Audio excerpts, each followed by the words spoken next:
okay, everybody, here's the deal. So on Wednesday, the Fed announced that they were going to raise the Fed funds rate another 75 basis points. That's 0.75%.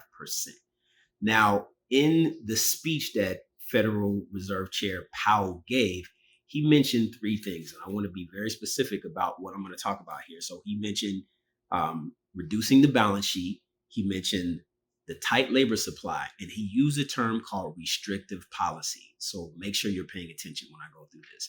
Now, in terms of reducing the balance sheet, he did mention that they are not considering selling off mortgage-backed securities, which between that and 10-year treasuries, they have a direct correlation to mortgage rates. So he was not interested in selling off MBSs because there wasn't a compelling reason yet. So until it gets really aggressive in terms of inflation, I think they're staying away from that, and they're just using the Fed funds rate to target inflation right now.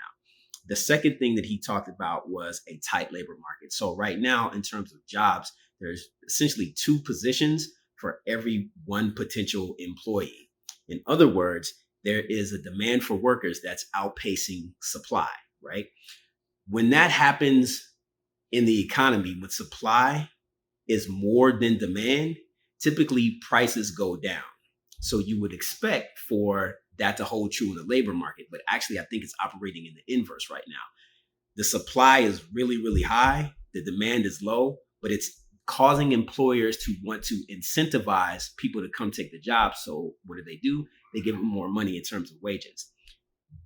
Federal Reserve Chairman Powell doesn't want to see that. He wants to see a softening in the labor supply. So what I'm looking for and what you're probably going to see there are going to be layoffs. I don't know how massive they're going to be, but I think we're going to see layoffs. That kind of goes hand in hand with raising the Fed funds rate, because as the cost of borrowing increases for short-term debt, companies are going to feel that crunch, right? So the cost of goods is going to increase, the cost of production is going to increase, all those things are going to increase. Consequently, if the overhead is too much, then you're going to start to see some layoffs happen. And we've seen that in certain areas, especially within the mortgage industry, even our industry in terms of real estate, hospitality, some of those other industries. So we're going to see that as well. Now, the last thing that I want to talk about is how Federal Reserve Chair Powell mentioned restrictive policy. That is essentially controlling the money supply. And what he wants to do is decelerate the money supply. So when we were going through the pandemic, the Fed flushed the market with a ton of cash. They infused the market with a ton of cash.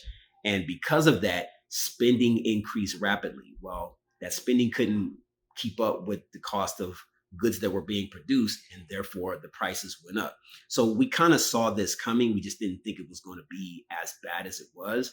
And in order for the Fed to curb inflation, there's two levers they pull: raising the Fed funds rate and selling assets off the balance sheet. Well, we talked about both of those. So one, we know they're not interested in really doing right now. The other one, he said they're going to remain aggressive on this. So at the next few meetings, I expect to see them raise the Fed funds rate by another 75, possibly 100 basis points. We kind of have to wait and see how the numbers turn out.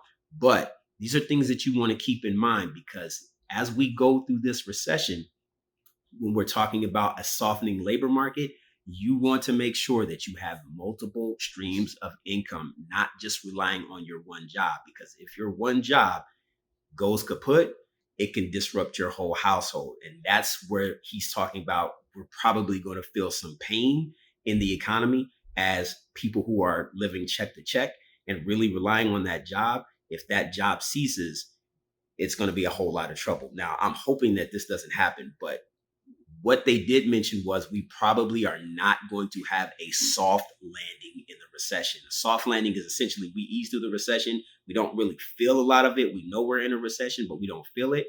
If we're not going through a soft landing, it's going to be hard. And he did mention the words painful, or we're going to feel pain, when he delivered his address to everybody at Jackson Hole a few weeks ago. So again, just keep those things in mind: the labor market, restrictive policy, and watching to see what happens with the balance sheet. As we continue to move into 2023, I don't know what's going to happen in terms of housing, but I got to figure that prices are going to continue to decelerate. Hopefully we don't see a loss in value, but that's absolutely possible. given how aggressive the Fed is going to be with trying to curb inflation. So just keep those things in mind. This wasn't a video where I was going to do a lot of edits and everything like that. Just want to present you with the facts, and hopefully you are going out there taking precaution for your household so that you're not affected when everything hits the fan. All right. Hope that helps. I'll see you guys later.